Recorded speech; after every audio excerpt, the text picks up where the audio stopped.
மார்க்கெட்ல இருக்க 21 gold ETF expense ratio, return, volume, price நிறைய ஃபேக்டரை பேஸ் பண்ணி ஸ்டெப் பை ஸ்டெப்பா அனலைஸ் பண்ணி பெஸ்ட் கோல்ட் ETF ஃபைண்ட் பண்ண போறோம். இந்த வீடியோ கண்டிப்பா உங்களுக்கு யூஸ்ஃபுல்லா இருக்கும். சோ ஸ்கிப் பண்ணாம லாஸ்ட் வரைக்கும் பாருங்க. Let's get into the video. Gold jewellery, gold coin, gold ETF, gold mutual fund, digital கோல்டுன்னு எல்லா டைப்ஸ் ஆஃப் கோல்டு இன்வெஸ்ட்மெண்ட்டையும் அனலைஸ் பண்ணி கோல்டு ETF தான் பெஸ்ட் ஆப்ஷன் லாஸ்ட் வீடியோல டீடைல்டா பார்த்தோம். நீங்க இன்னும் அந்த வீடியோ பார்க்கலனா கமெண்ட் அண்ட் டிஸ்கிரிப்ஷன்ல அந்த வீடியோக்கான லிங்க் தந்திருக்கேன். இப்பவே போய் பார்த்து வந்துருங்க. அப்பதான் எதுக்காக ETF செலக்ட் பண்ணிருக்கோம், எந்த அளவுக்கு அது பெஸ்ட்னு உங்களுக்கு புரிய வரும். இப்போ டைரக்டா பெஸ்ட் ETF செலக்ட் பண்ண ஸ்டார்ட் பண்ணலாம். ஃபர்ஸ்ட் www.tickertape.in வெப்சைட்க்கு போய்க்கலாம். அதுல டாப் ரைட் கார்னர்ல மோர்ன்ற ஆப்ஷன்ல ஸ்டாக் ஸ்கிரீனரை சூஸ் பண்ணிட்டு அதுல ஸ்டார்ட் ஸ்கிரீனிங் செலக்ட் பண்ணா நமக்கு தேவையான அந்த ஸ்கிரீனர் பேஜ் வந்துரும். இந்த ஸ்டாக் ஸ்கிரீனர்ல மார்க்கெட்ல இருக்க எல்லா ஸ்டாக் லிஸ்டும் வந்துருச்சு. ஆனா நம்ம இப்ப அனலைஸ் பண்றது கோல்ட் ETF மட்டும்தான். சோ செக்டார்ல லாஸ்டா ETFல கோல்ட சூஸ் பண்ணிக்கலாம்.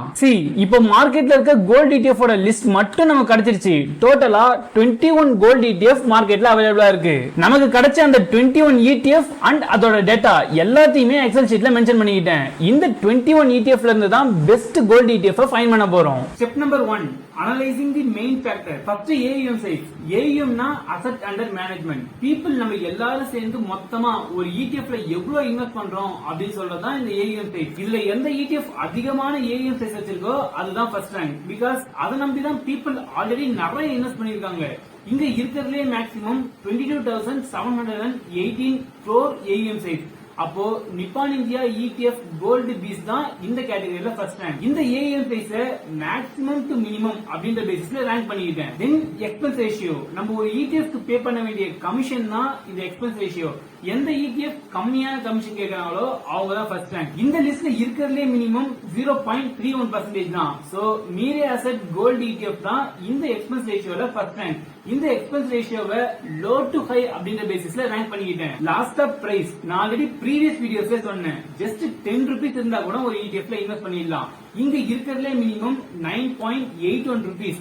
அப்போ டாடா கோல்டு எக்ஸ்சேஞ்ச் ட்ரேடட் ஃபண்ட்ல ஜஸ்ட் 9.81 ரூபீஸ் இருந்தாலே இன்வெஸ்ட் பண்ண முடியும். சோ அது ஃபர்ஸ்ட் ரேங்க். இந்த பிரைஸை பொறுத்த வரைக்கும் கம்மியான இன்வெஸ்ட்மெண்ட் டு ஹை இன்வெஸ்ட்மெண்ட் பேசிஸ்ல ரேங்க் பண்ணிட்டேன். Step number 2, analysing the volume. ETF investment பொறுத்த வரைக்கும் லிக்விடிட்டி, வால்யூம் ரொம்பவே இம்பார்ட்டன்ட். ETF டிட்டோ ஸ்டாக் மாதிரி தான் ஒர்க் ஆகும். யாராவது செல் பண்ணாதான் நம்மளால பை பண்ண முடியும்.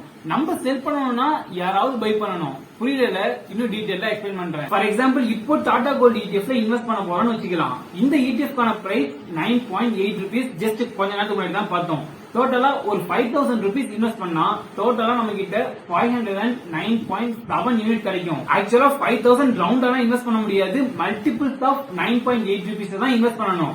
பட் சிம்பிளா உங்களுக்கு புரியணுன்றதுக்காக ஒரு 5,000 ரூபீஸ் இன்வெஸ்ட் பண்றதா வச்சுக்கலாம். Okay fine. இப்போ நெக்ஸ்ட் இயர் 2026ல அந்த ETF கான பிரைஸ் 10.5 ரூபீஸா இன்க்ரீஸ் ஆயிடுச்சுன்னு சொல்லிட்டு அசியூம் பண்ணிக்கலாம்.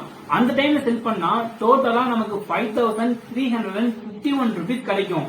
ப்ராஃபிட் மட்டும் 351 ரூபீஸ். பட் பிராக்டிகலா இந்த 351 ரூபீஸ் நமக்கு ப்ராஃபிட்டா கிடைக்காது. பிரைஸ் என்னமோ 10.5 ரூபீஸ் தான். இன்கேஸ் அந்த ETF ஓட வால்யூம் ரொம்ப கம்மியா இருந்துச்சுன்னா இந்த 10.5 ரூபீஸ்க்கு பை பண்ற பையர்ஸ் யாருமே இருக்க மாட்டாங்க. நான் ஆல்ரெடி சொன்னேன், பையர்ஸ் யாராவது இருந்தா மட்டும்தான் நம்மளால செல் பண்ண முடியும். இந்த 10.5 ரூபீஸ்ல பையர்ஸ் யாருமே இல்லனா அதுக்கு கம்மியான ரேட். ஃபார் எக்ஸாம்பிள் 10.4 ரூபீஸ்ல பையர்ஸ் இருக்காங்கன்னா அந்த ரேட்ல தான் எக்ஸிக்யூட் ஆகும். இப்போ டோட்டலா 5,300 ரூபீஸ் கிடைக்கும். ப்ராஃபிட் மட்டும் 300 ரூபீஸ். லாஸ்ட் சினாரியோ கம்பேர் பண்ணும்போது 51 ரூபீஸ் ப்ராஃபிட் கம்மியா கிடைக்கும். இதுதான் பையிங் அண்ட் செல்லிங்கோட சிம்பிள் கான்செப்ட். உங்களுக்கு கிளியரா புரிஞ்சிருக்கும்னு நம்புறேன். இன்கேஸ் புரியலனா இந்த பார்ட் மட்டும் அகைன் செக் பண்ணி பாருங்க. இந்த இடத்துல நம்மளால இந்த ETF பிரைஸ் சேஞ்ச் பண்ண முடியாது. இது ஜஸ்ட் கோல்டோட பிரைஸை ட்ராக் பண்றாங்க. பட் நம்ம செல் பண்ற பிரைஸ்லயே பையர்ஸ் இருக்கிற மாதிரி ETF செலக்ட் பண்ண முடியும்.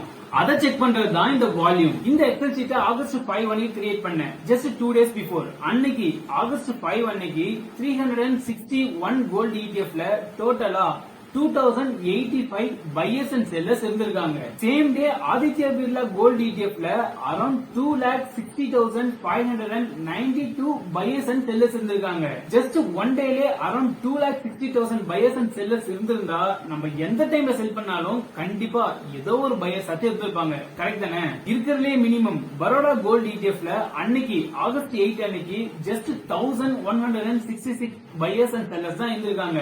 which means நம்ம ஏதோ ஒரு டைம்ல செல் பண்ண நினைச்சா அந்த டைம்ஸ்ல பையர் இல்லாம கூட போகலாம். சோ வால்யூம் அதிகமா இருக்க ETF தான் நம்ம செலக்ட் பண்ணணும். இத நான் சிம்பிளா அதிகமான வால்யூம் இருக்க ETF சூஸ் பண்ணிக்கோங்கன்னு சொல்லிடலாம். பட் இதோட இம்பார்ட்டன்ஸ் அண்ட் ஒரு கான்செப்டும் உங்களுக்கு தெளிவா புரியணும் தான் இவ்வளவு எக்ஸ்பிளனேஷன் பண்ணேன். இங்க இருக்கிறதுலே maximum 1,43,71,274. So Nippon India gold piece தான் இந்த கேட்டகரியில first rank. Then 3 month volume. Last 3 மந்த்ல டெய்லி வால்யூம் ஆவரேஜ் பண்ணா கிடைக்கிறது தான் இந்த 3 மந்த் வால்யூம். இங்க இருக்கிறதுலே maximum 1,52,08,050 rupees.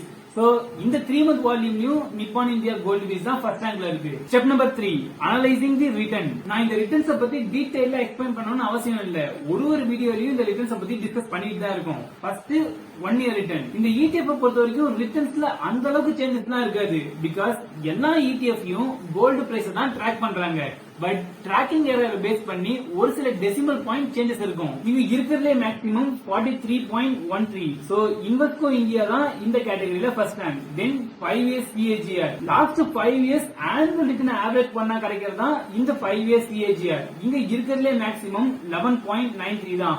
So IDBI traded பண்ணா இந்த கேட்டகரியில first rank. Final step, the conclusion. இவ்வளவு நேரம் பார்த்த எல்லா factor, AUM size, expense ratio, price, daily volume, 3 month volume, 1 year return, 5 years CAGR எல்லாத்தையும் கம்பைன் பண்ணி ரேங்க் பண்ணா the winner is. அதுக்கு முன்னாடி இந்த வீடியோ உங்களுக்கு யூஸ்ஃபுல்லா இருந்துச்சுன்னா வீடியோவை லைக் பண்ணிட்டு இப்பவே சேனலை சப்ஸ்கிரைப் பண்ணிக்கோங்க.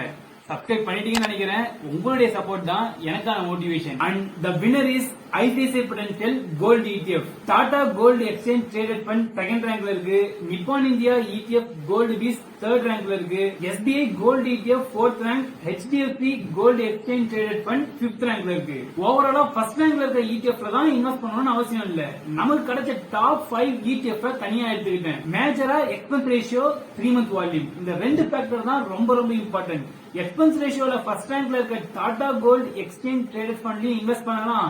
3 மந்த் வால்யூம் பேஸ் பண்ணி நிப்பான் இந்தியா ETF கோல்டு பீஸ்லயும் இன்வெஸ்ட் பண்ணலாம். இது உங்க சாய்ஸ். நீங்க எக்ஸ்பென்ஸ் ரேஷியோக்கு அதிக இம்பார்ட்டன்ஸ் தர போறீங்களா, இல்ல 3 மந்த் வால்யூம்க்கு அதிக இம்பார்ட்டன்ஸ் தர போறீங்களா, இல்ல லாஸ்டா பார்த்த எல்லா ஃபேக்டர்ஸ்க்கும் ஈவனா இம்பார்ட்டன்ஸ் தர போறீங்களான்றத நீங்க தான் டிசைட் பண்ணணும். இந்த எக்ஸல் ஷீட்கான லிங்க் கமெண்ட் அண்ட் டிஸ்கிரிப்ஷன்ல ப்ரொவைட் பண்ணிருக்கேன். ஜஸ்ட் டவுன்லோட் பண்ணிட்டு உங்களுக்கான பெஸ்ட் ETF சூஸ் பண்ணிக்கோங்க. One disclaimer, I am not SEBI registered person. Just education பர்பஸ்க்காக தான் எனக்கு தெரிஞ்ச நாலேஜை ஷேர் பண்ணிட்டு இருக்கேன்.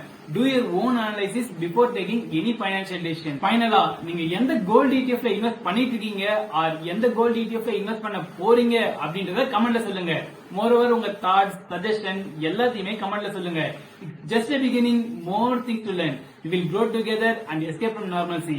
Stay tuned. See you soon, prosperous.